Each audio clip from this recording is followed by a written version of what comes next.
In block 1.1.2, we're going to discuss the first law of thermodynamics. If you recall, the last thing we talked about was how are heat transfer and thermodynamics related and how are they different. So we're going to follow up on that in this in the following section.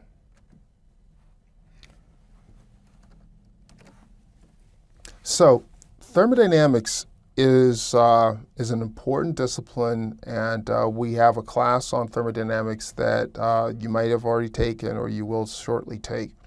And as you know, one of the considerations in thermodynamics is really an understanding of the conservation or balance laws.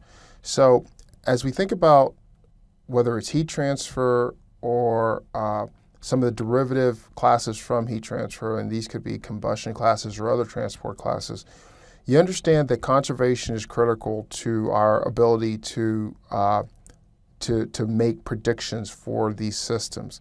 So the conservation laws really are balance equations that allow us to track whether it's mass, energy, momentum, species, or any number of other quantities. It could be charge. And so these conservation equations are an important aspect of many areas of applied physics and engineering. And in heat transfer, the basic issue really is energy conservation. So we really begin with a discussion of energy conservation ideas and principles. The statement of energy conservation from a thermodynamic perspective is embodied and encompassed within the first law of thermodynamics. So I need you to understand what the first law means and how it's used. We are going to talk about two types of systems. We're going to talk about closed systems and open systems. So I'm going to make a definition of what a closed system is here. A closed system is a system, and we have to define system shortly. So a system really is an area of interest. It's an identifiable area, region of interest. So a closed system is a system for which there is no mass transfer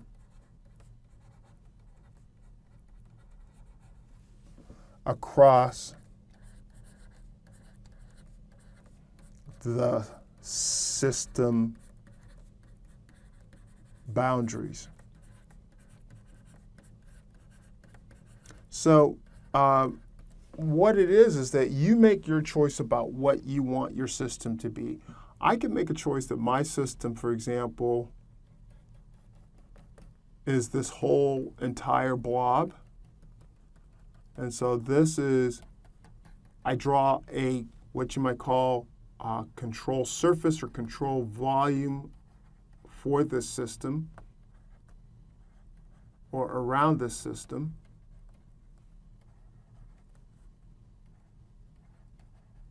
And for this particular control volume, this enclosed by this control surface, if there is no transfer of mass across it, it's a closed system.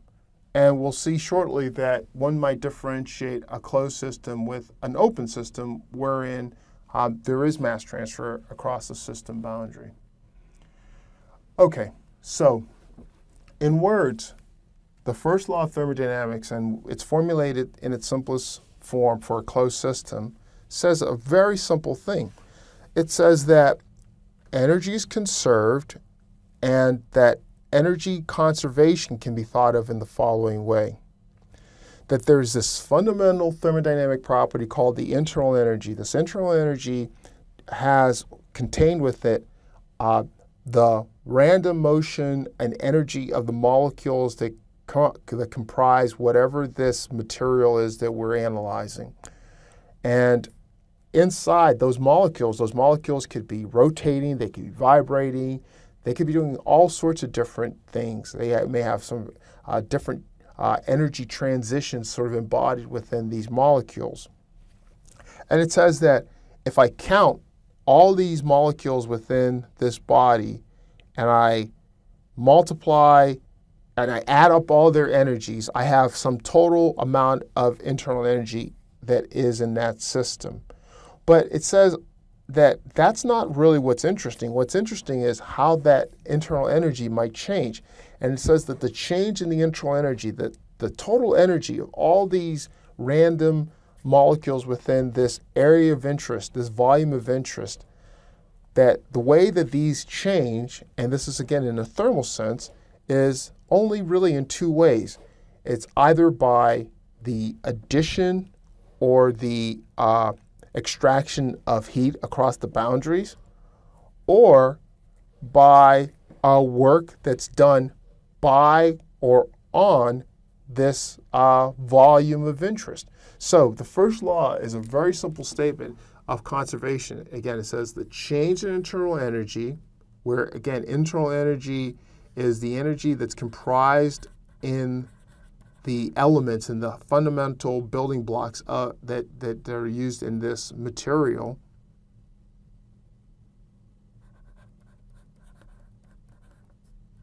So the energy within the molecules in the system, these can change only through heat transfer across the boundaries, heat, so that's added volumetrically, so this V is volumetrically, so sometimes radiation heat transfer looks volumetric to something that might be somewhat transparent, so you can absorb internally. It's still across the boundaries, so it has to cross the boundary, but then it's absorbed internally. Or by work, and work is something that's done by or on the system.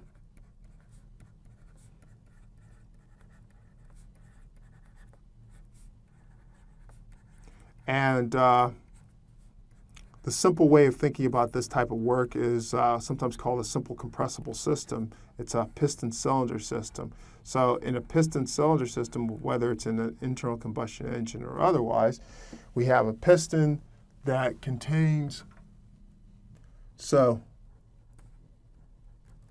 we might ask ourselves, we say, hey, look, this is the system that we're interested in. There is no mass transfer across the boundaries. So we know that it's a closed system, but it might do work. And in the case that it does work, for example, it would expand and push this piston up. So in that expansion process, it does work. If it does work, the total energy of the system has been decreased. If work is done on it, so that would be the case in which, for example, we compressed this gas.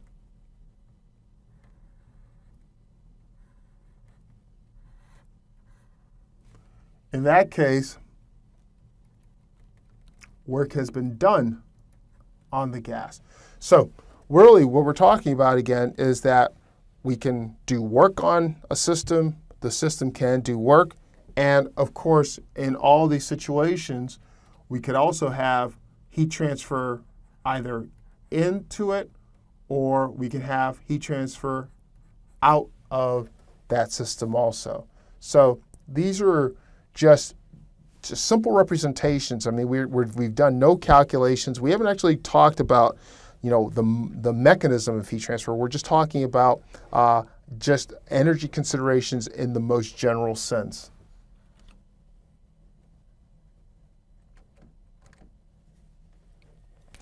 Okay. Well, just as we can talk about these things in terms of differences, we can also talk about these things with respect to time changes. And initially, we're not going to focus on any kind of work done on the system. We want to really sort of, you know, hold off on that until we start talking about convective systems. And so in terms of the differential equation, so before we had a change in this property called the internal energy.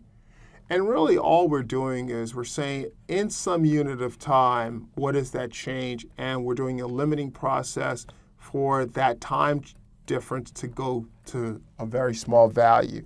So that limiting process allows us to develop this differential equation for this change in internal energy. And again, just all it says really simply is that the rate of change of internal energy with respect to time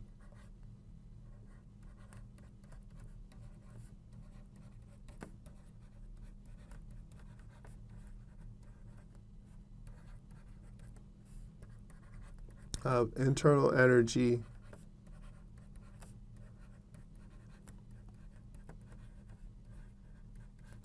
WRT is with respect to time, okay, is equal to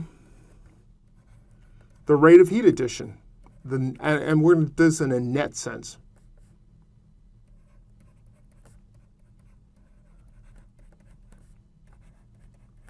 So if Q dot plus QV dot is positive, internal energy is changing in a positive sense, it's increasing. If Q dot plus QV dot is negative, it means the rate of change in internal energy is decreasing with respect to time and that the internal energy is decreasing.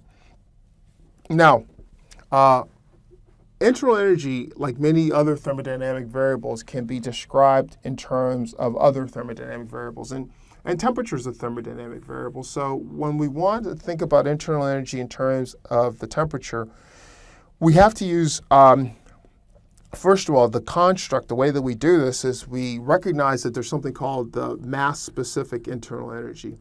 So let's play with that a second. So mass-specific means it's per unit mass. And so the mass-specific internal energy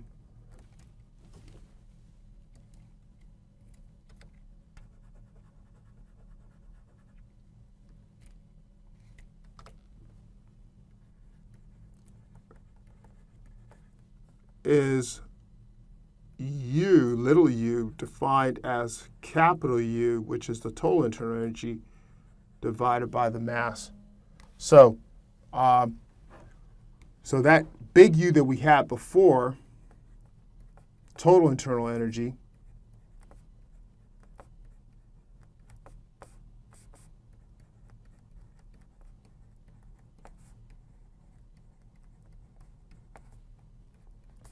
is equal to mu, m little u, of course.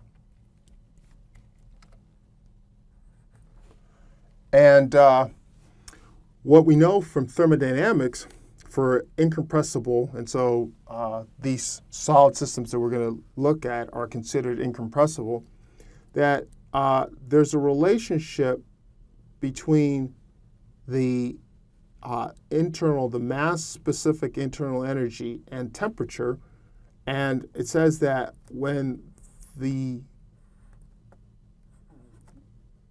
rate of change of, or the change of U with respect to temperature, du dt, is a property, and that property is called the mass-specific heat capacity at constant volume. So CV is, and oftentimes that mass part is left off. So sometimes people will call this the specific heat capacity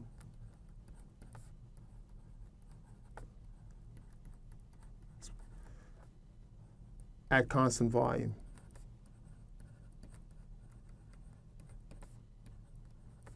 Or the constant volume heat capacity, etc. So we understand that, again, to be the CV. So when we had du, that du was really dmu, because we know that u is equal to m times u, which by a product rule is m du plus u dm. So it says that changes in the total internal energy, which can be cast as a change in the mass, the product of the mass times the mass-specific internal energy, really can be decomposed into two pieces. One is a change in the mass-specific internal energy times the mass, and the other is the mass-specific internal energy times a change in the mass. So when we have that, remember what we said. We are working in a closed system. And so if it's a closed system, there is no change in mass. And so for the perspective of the closed system, we don't have that effect or that term. So it says that du, this capital Du, the change in that guy is only a product of the mass and a change in the mass-specific internal energy. Okay, now what's great about this now is we know that the change in this mass-specific internal energy from thermodynamics, du, is equal to CV times dt, change in temperature. So it means that this du, d capital U is m d little u, which is really just mCV dt. Okay, do you follow that? So really, we're going from this point. We want to understand what this is in terms of temperature. We define the mass-specific internal energy, so this is our first step. We use thermodynamics to define how changes in U can be cast as in terms of changes in T. We do this differentiation of du, and we arrive at how du can be discussed in terms of dt. The final step really is actually relatively simple. It says that, well, if you know what du, if really we're interested in du dt, I'm just going to do that as this, as dt dt. And that really is the final point in this. And so the final point being that we have the changes in total internal energy in terms of a mass. So the density, rho here is the density. So density times volume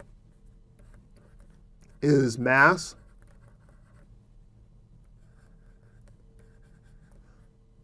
This, you can think about this as CV or the other C, which is CP. They're not very different for these incompressible systems. And so we've arrived at our final result that if we know the density, the volume of the system, the heat capacity, you multiply that by the change in temperature with respect to time, we know how the internal energy changes. All right, so this is great. We have gone from internal energy, which is fundamental to thermodynamics, to a temperature description. And we say basically that the change in temperature with respect to time is dependent on the amount of heat that crosses the boundary. And remember that the amount of heat that's crossing the boundary is encompassed in these two Q dot terms. Q dot meaning heat transfer rate. What we really want to do now, though, is we want to tie Q dot. We want to understand how Q dot is a function of temperature or temperature changes. So it might be temperatures. It's the temperature of the object, perhaps, and perhaps the temperature of the environment. We might call that T infinity. So we believe that the way that the heat transfer process occurs should depend not only on the temperature of the object, but the temperature of things next to it, this temperature of stuff near it. All right, so before we talk about that aspect of it, I'm just going to discuss a little bit about what might occur in an open system. And so remember we said that the two types of systems are closed systems and open systems. And so control volume, first law, still control volume, but now it's a control volume wherein we have mass transfer across the boundaries. And one of the most important aspects of this is that that the work term is important and plays a role in the generation of a new property called the enthalpy. So this H here is a thermodynamic property called the enthalpy. And this is the mass-specific form of it. So the mass-specific enthalpy. Let me make sure that we're all clear on the units of this. So this could have units, for example, of joules per kilogram. So joules, J, is an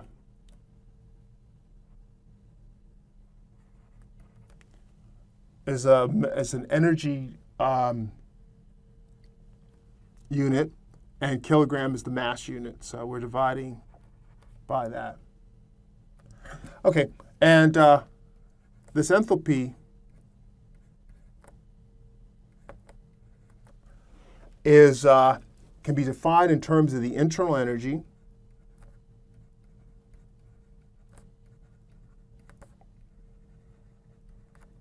and in terms of a combination that's sometimes written as P times the specific volume. And that, so notationally, it's fine, but it's just complicated to write out. So V here is the specific volume. And again, it's a mass-specific volume. That V, that specific volume, is the same as 1 over the density. Specific volume would have units of, for example, meter cubed per kilogram, which obviously is the inverse of the density. So you have kilogram per meter cubed to the -1 power. So what we say, and we'll talk about this in more detail when we're looking at the conservation equations, is that the flow work, the work that's required to push a unit of fluid into this volume, push a unit of fluid out, is embodied in this enthalpy. So this has not only the internal energy, but also the flow work, and that's where that property comes about. And so for these systems, what we say is that the statement of energy transfer in the absence of this shaft work. So shaft work is this term. It means that maybe imagine that you had a turbine or a propeller in here, and so you're turning this. So if we remove that shaft work, then the simple statement of the first law for this system, if it's steady, and so remember, steady means is a time issue, that it means that there is no change in properties with respect to time, WRT, time. And so we get a simple statement that says the mass transfer rate, m dot, is the mass flow rate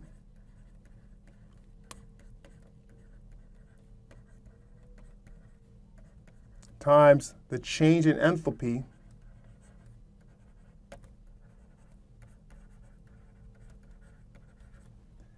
is equal to the heat transfer rate.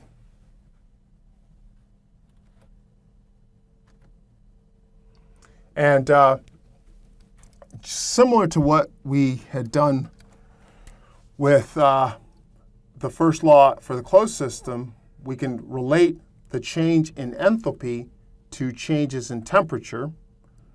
And really, for these incompressible systems, this is what we're showing here. And what we have really is a very simple statement that's going to tie delta H to delta T, or dH to dt.